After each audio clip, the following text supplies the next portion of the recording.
Hello, good morning, dear students. Welcome to KLS Gokte College of Commerce, Belagavi. Myself, Professor S.B. Bendigiri, Department of Economics, taking online classes for 6th semester students. Dear students, due to the second wave of COVID-19, as per the university guidelines, we are going to take online classes for 6th semester. The title of the economics subject for the 6th semester is Indian Economics. Students, in this you have 5 topics. The first topic is Indian economy, introduction to Indian economy. Second topic is national income of India. Third one is demographic features of India. Fourth one is economic planning. Fifth and last topic will be public finance. These are the 5 topics of the Indian economics for the 6th semester. Out of these 5 topics, now I am going to take the second topic, that is national income of India. Most important topic for the examination point of view. All types of questions are coming in this particular topic. 2 marks question, 5 marks, 15 marks, or else case study question. So it will be a complete package topic for the annual examination. Let us start with the introduction. Dear students, do you know what is the meaning of national income? You must have understood about the national income in your previous studies, but yet in detail we have to understand here in this topic. Let us start with the introduction, the preamble of national income of India. National income topic is a broader concept. It is a comprehensive topic to explain, and it is a macro level topic. What I mean to say is, so in a macro level we have to understand the national income of the country. It is a means to measure economic development of the country.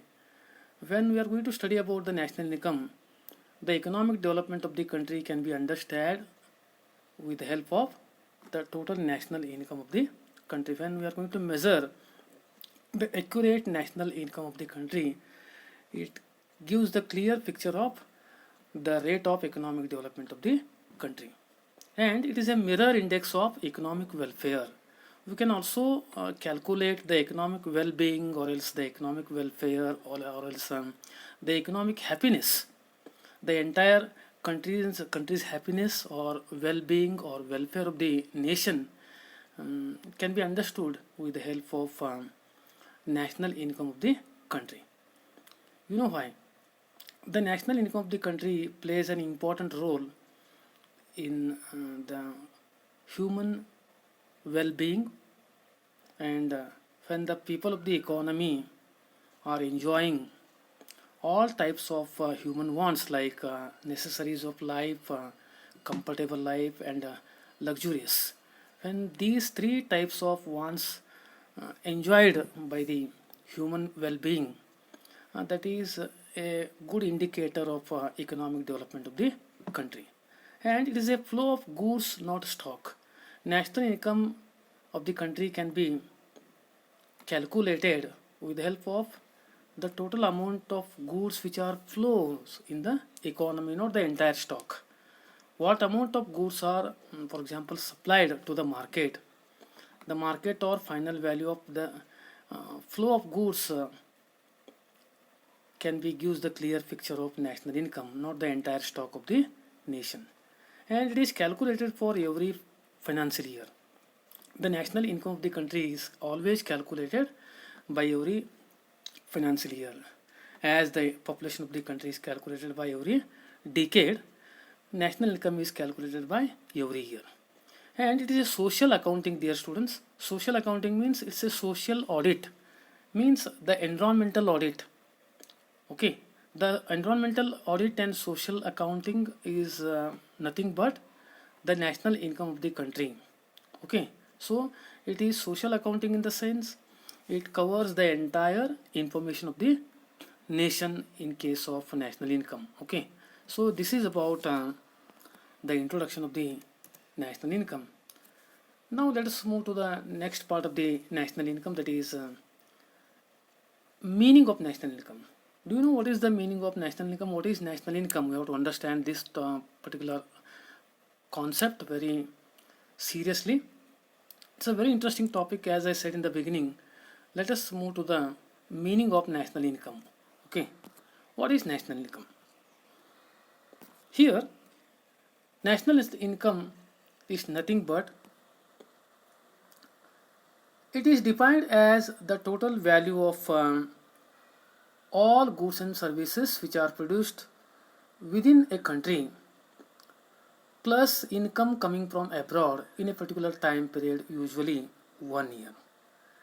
Okay, the national income is defined as the total value of all goods and services. Total value in the sense the total market or final value of all goods and services which are produced within a country plus income from abroad in a particular time period, usually 1 year. As I said in the beginning, it is calculated by every financial year.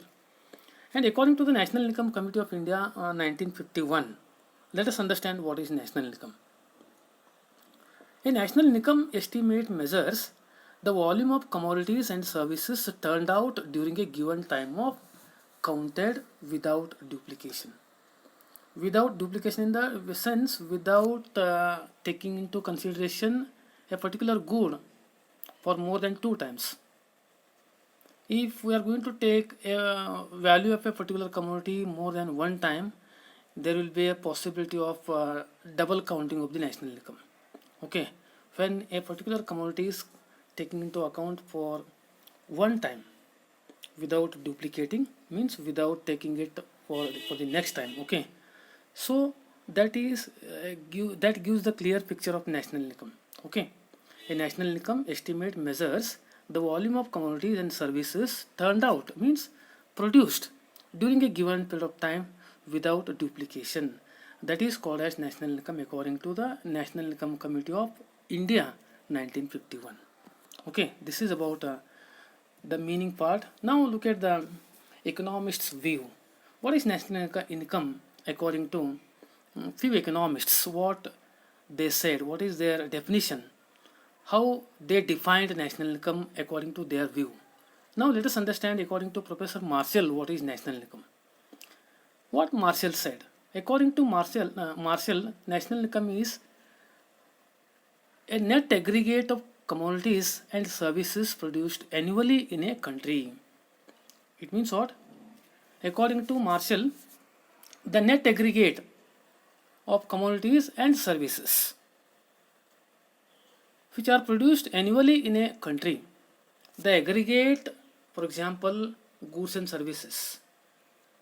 The net aggregate goods and services which are produced annually in the yearly, how many goods are and services are produced in the country. The aggregate of that, the average of that goods and services can be calculated, the national income of the country, for example.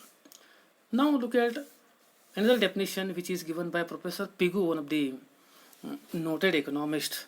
According to Professor Pigou, what is national income? Let us understand. National income is that part of the objective income of the community, including income derived from abroad, which can be measured in terms of money. It is very interesting. What Pigou said, it is the part of the objective income of the community. Community in the sense country. The entire country's income, including income derived from abroad, which can be measured in terms of money, he said. But according to Marshall taken into account only goods and services. But according to Pigou, what he said, the total income which is earned within the country as well as abroad, which is calculated in terms of, measured in terms of money, that is called as national income according to Pigou. So these two definitions clearly mentions that, clearly indicates that one definition which is given by Marshall focuses on goods and services. The Pigou's definition focuses on the income which is calculated in terms of money. But both are one and the same. we may calculate national income with the help of inventory method called goods and services, or else we may also calculate national income with the help of income method, that is called money, for example. Okay, or else we can also calculate national income with the help of expenditure method. Okay, one's income is others expenditure. So with the help of economists view like Marshall and Figu, national income is very clearly defined. I hope all of you understood about the meaning and introduction and meaning of national income. Okay, now look at the main topic. The main topic of the national income, that is national income accounting, includes the following concepts. Okay, what are the concepts of national income? Dear students, this question maybe comes in the 5 marks question, or else sometimes 15 marks question, or else case study question. Okay, so focus on this particular topic, a very interesting topic and also easy topic to understand for the examination point of view. Look at that various concepts. It may also called as components. These are also called as components of national income. So first one is gross domestic product, that is GDP. Second one is gross national product, GNP. Net national product or net national income, it may also called as NNP. And national income, personal income, disposable income and per capita income. So there are 8 different types of components of national income. Let us understand one by one very systematically. Okay, these are very interesting and also important objective questions in the examination. Keep it in mind. All these may comes in objective questions for 2 marks. They may ask define gross domestic product, or else expand GDP and GNP in abbreviation. Okay, like this. They may ask in 2 marks question and 5 or 15 marks question and case study question, as I said in the beginning. Okay, now look at this. Let us move to the gross domestic product, which is the first component of national income. GDP is nothing but GDP is the market value of all final goods and services produced within a country in a given period of time, usually 1 year. Okay, the market or final value of goods, I said. The goods and services which are supplied to the market, finally they are going to, for example, determine the price or value of the goods is determined in the market. The final value or market price, which is determined at the end of the last stage of the goods and services, that is in the market. The final or market value of all these goods and services which are produced within the country in a given period of time, usually 1 year, that is called as the gross domestic product, dear students. Okay, the gross domestic product is the value of output minus intermediate goods. Okay, it means what?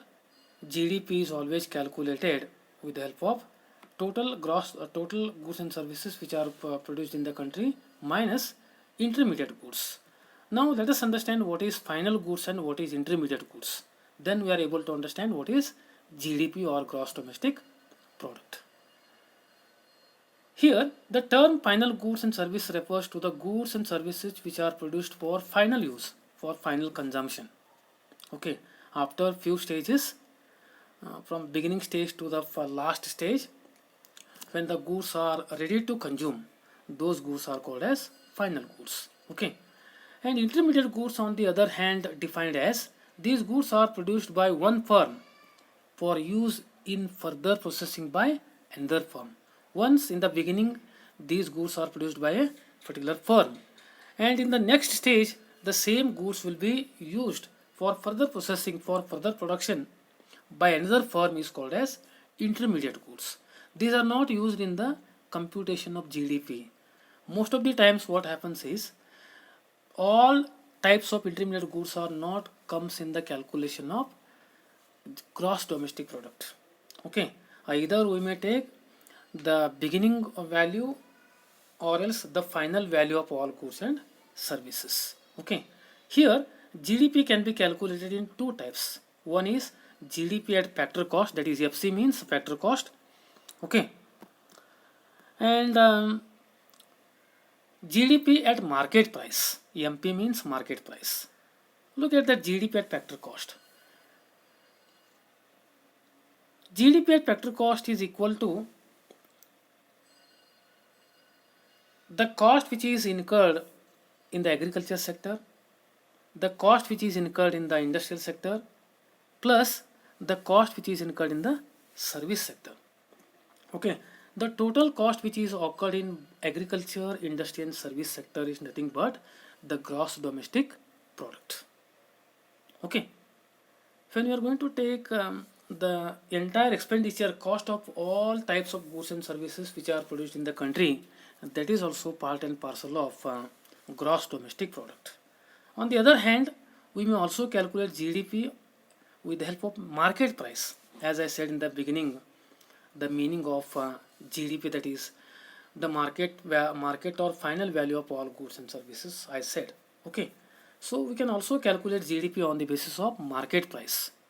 So GDP at market price is equal to the price of all agriculture commodities, the price of all industrial goods and services, the price of all service sector, for example,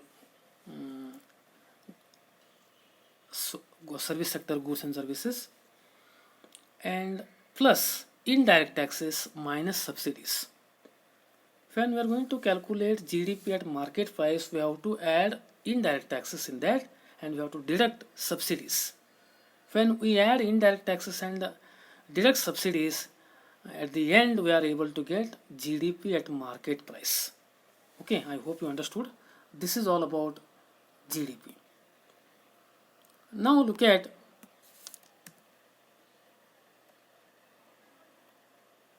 what is GDP versus GNP. Now it is very interesting point. We have to understand GDP versus GNP. GNP is the total value of goods and services produced in a year by domestically. Okay.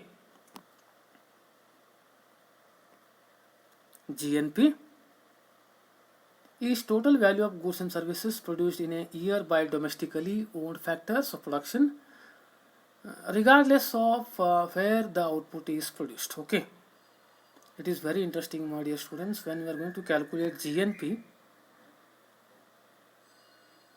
it is the total value of all goods and services produced in a year by domestically and domestically owned factors of production. Whatever goods and services produced within the country with the help of using only domestic factors, not the factors from abroad. The amount of goods factors of production which are for example used within the country, and what amount of goods and services we are able to produce, the value of all those goods can be calculated. With help of that we can calculate gross national product. Okay, regardless of where the output is produced. Okay, one example, let us understand with help of example. German owned car factory, okay, in US is a part of German GNP. It is very interesting. Especially Germany is known for producing different types of cars. Germany is a owner of car factory, but USA is producing that car. When USA is producing German's car, from USA side that is GDP, and from Germany side that is GNP, for example. Okay, when USA is producing German's car, from USA side that is GDP, and from Germany side that is GNP. GDP is value of final goods and services produced within a country's border. Okay, whatever goods and services produced within the country, within the political boundary, that is called as GDP. Whereas GNP's concern is producer. Either producer may produce different goods and services within the country or else abroad, outside the country. So that can be comes under calculation of gross national product. Okay, but GDP is not like that. Whatever goods and services produced within the country, uh, that is comes under GDP within the border. But GNP, different types of producers are staying in different countries. Okay, but they are producing different goods and services, not even domestically but also in other countries. So all types of goods and services which are produced within the country domestically as well as abroad is nothing but gross national product. GNP can be calculated with the help of GDP plus net factor income earned from abroad. What I said, GNP is concerned with producer. Producer may stay in domestically within the country or else in other country. The income from producer who is staying in other countries also comes under the calculation of GNP. The person, the Indian person, the Indian producer who is staying in other countries like USA, France, Japan, the income of his also comes under calculation of GNP. Okay, so GNP is nothing but GDP plus net factor income earned from abroad is nothing but GNP. With this, let us stop today's online class. In this first video, I hope all of you understood the introduction part, meaning and definitions of national income, and two concepts of national income. The remaining concepts or components of the national income will be discussed. Let us discuss those remaining concepts in the next class. Till then, thank you very much.